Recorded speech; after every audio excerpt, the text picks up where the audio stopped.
this is Tammy Scott, Nursing Home Administrator with BLAHC. Thank you guys for watching today. This is episode 19. So, let's get straight to it. As you know, I told you guys this is going to be an interesting episode because it's very contradictive, but it's kind of not. But at the same token, I wanted to give my opinion as a nursing home administrator because it's needed for this incident right here. I have my notes. Like I told you, I have my notes.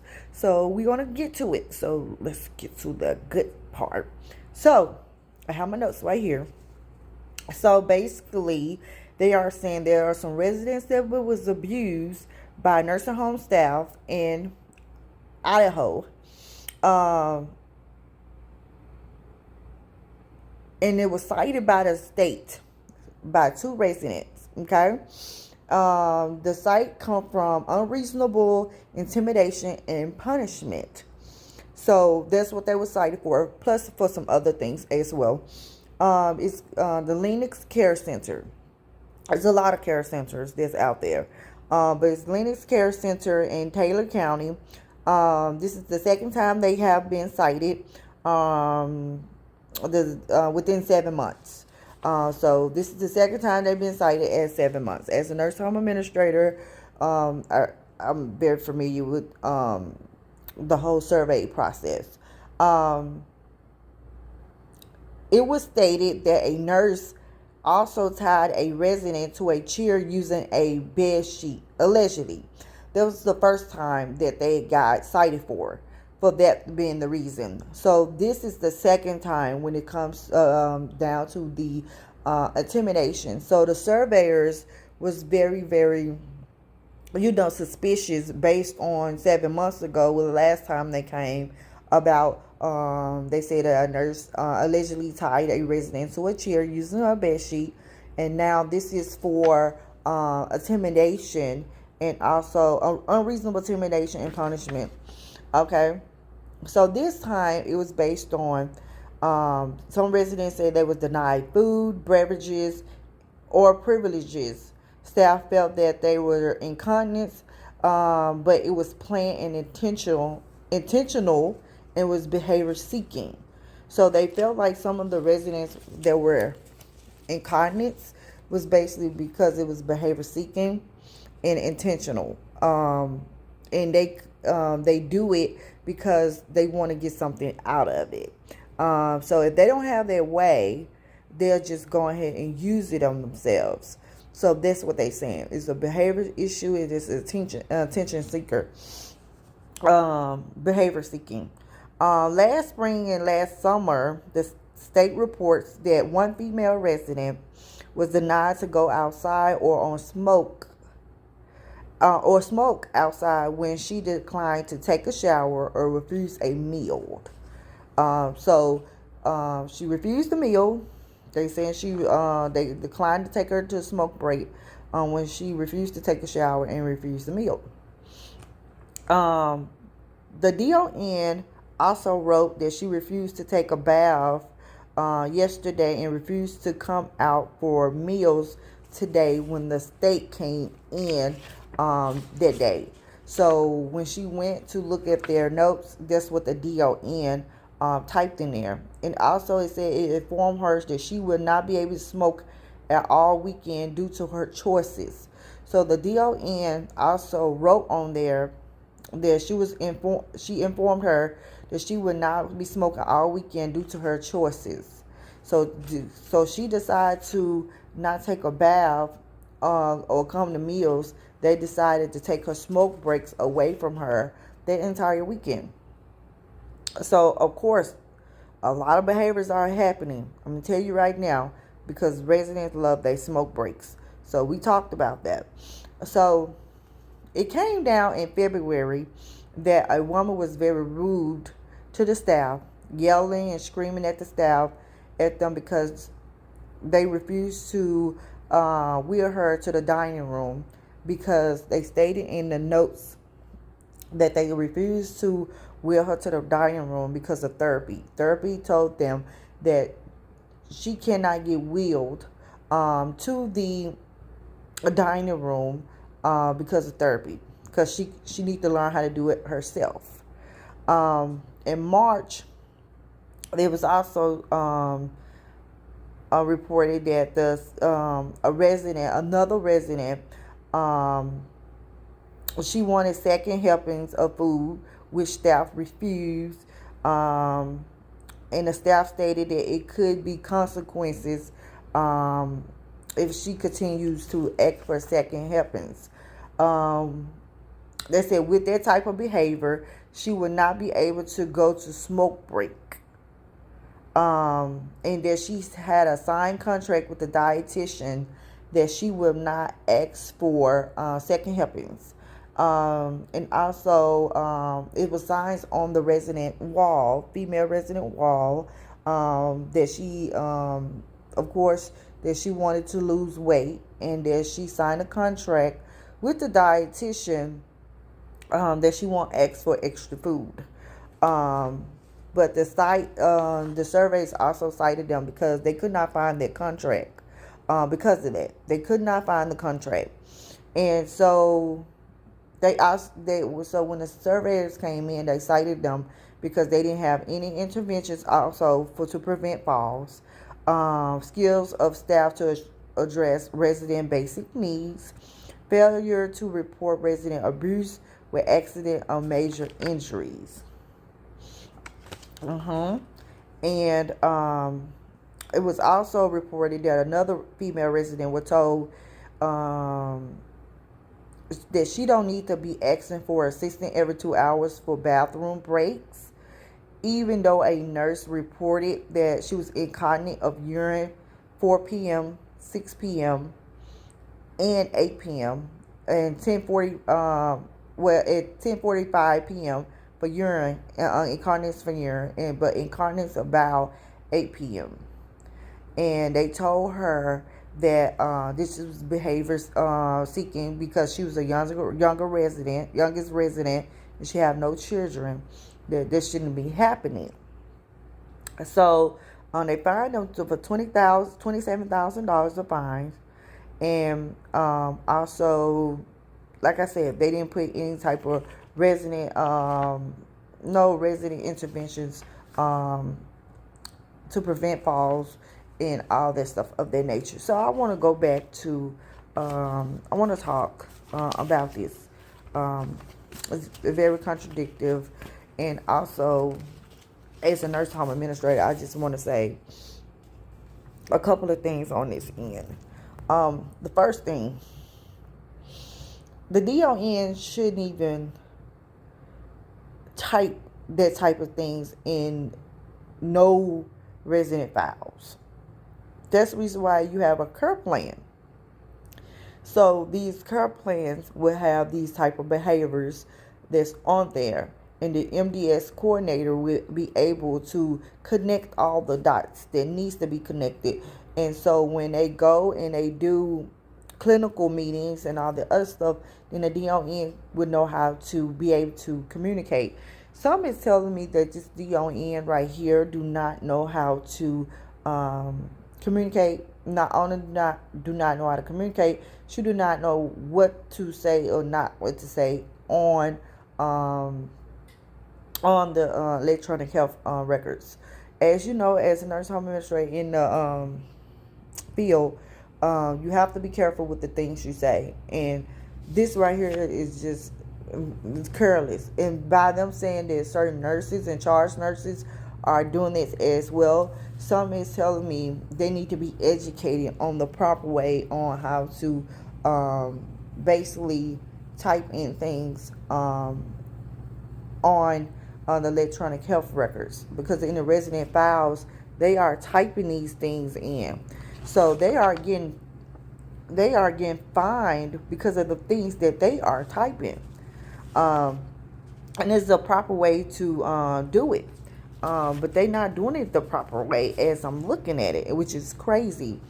So, for example, they told the resident she don't have to be to ask for assistance every 2 hours for bathroom breaks, even though the charge nurse stated that she was incontinence of urine 4 p.m., 6 p.m., and also at 10:45 p.m. and incontinence of bowel at 8 p.m. But they felt like she was young and she's not getting away. So instead of her going to the restroom on her own, she's deciding to do it because she's behavior seeking, and they not allowing her to go to the smoke breaks. So I want to talk about that. As you guys know, you guys was able to talk with my brother, and my brother had you guys to understand the importance of having smoke breaks. And like I said, residents do not play when it comes to smoke break. They want to smoke. If they do not smoke, they will do whatever they can or however they need to make sure you understand that you took something away from me. You make it hard for me, I'm gonna make it hard for you. So as a nursing home administrator, sometimes it is a bargain game to do that. But it's the way you do it. You don't take their smoke breaks away from them. It'd be a different story if they don't want to follow the rules, as if they don't want to wear an apron, they on oxygen, and they want to keep the oxygen on while they want to smoke. And all of this come through the care plan on this, on basically on the smoking evaluation. All of them come in and they get the smoking policy. They make sure they sign the smoking policy. You go over the smoking policy. I do this all the time. Every time I get in the building, I make sure that all my smokers understand the smoking policy, and they sign the smoking policy with the social worker just right there, and they sign it. And I put it in the file, and we go over it. And I have them to understand that certain individuals have been evaluated for, to smoke. So based on the care plan meetings, in the care plan evaluation, the smoking evaluation, it lets the staff know if they are able to smoke. But like I said, if it's because they smoking in the bathrooms, and it's a health hazard, or they want to have lighters or things of that nature or something like that, but they're not saying that. They are saying because they are refusing to go to breakfast time, or they having incontinence issues or something of that nature. So something is, and they're not able to bathe. Have I, as a nursing home administrator, been through something like that? Yes, I have. And I found a clever way to be able to work with these resident on the end. Yes, of course, the resident won't always go to smoke break. It didn't matter. But they refused to get in the shower. They just wouldn't bathe. They just would not bathe. So sometimes you have to find a clever way to get them to, bathe and all this other stuff. And some are like, no, I don't want to bathe. And they still go out, but you don't want them to smell like that.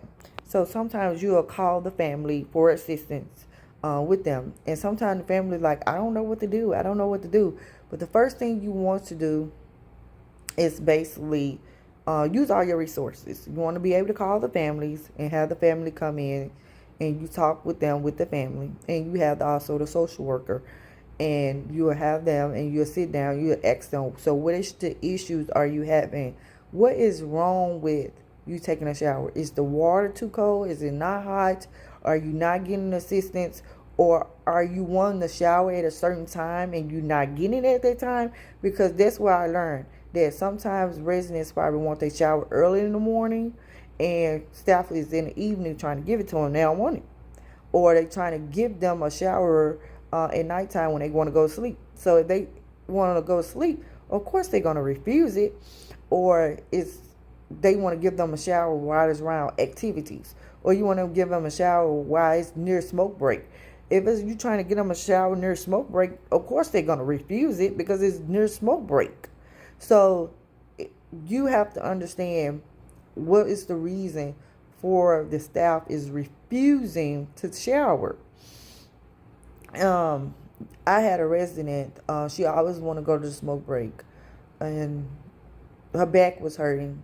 So yeah, she was using it on herself, and the staff felt like it was attention seeking behavior, and her room was not smelling like it's supposed to, and she would not let the housekeepers go and clean her room.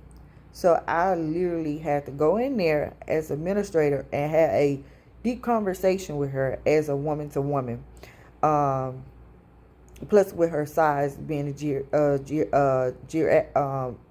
just being a geriatric resident, basically plus size. So I had her to understand, we just had a deep conversation about, hygiene, her smelling good and all this other stuff.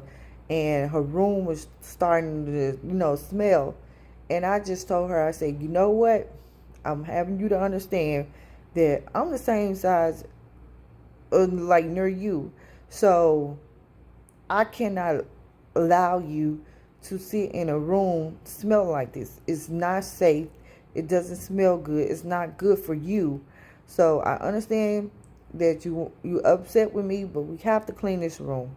And I will proceed to clean that room. I'll make sure that she gets clean.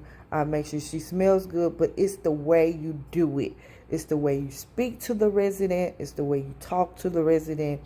You want to be able to hear them out, talk with them while the process is going on, to let them know, look, we just want to do this. We're just going to do this. We're not going to mess with nothing. We're not going to take nothing. We just want to organize it and just make it smell good. That's all we're trying to do. And over the years of me being a nursing home administrator, I have found out way of techniques to be able to talk to the residents. So I want to get a lot of, I don't want to do this. I don't want to do that. No, no, no, no, no. So it's always stuff like that. And it's other things you can do. Like, yeah, it's a smoke break to come or this, that, and third.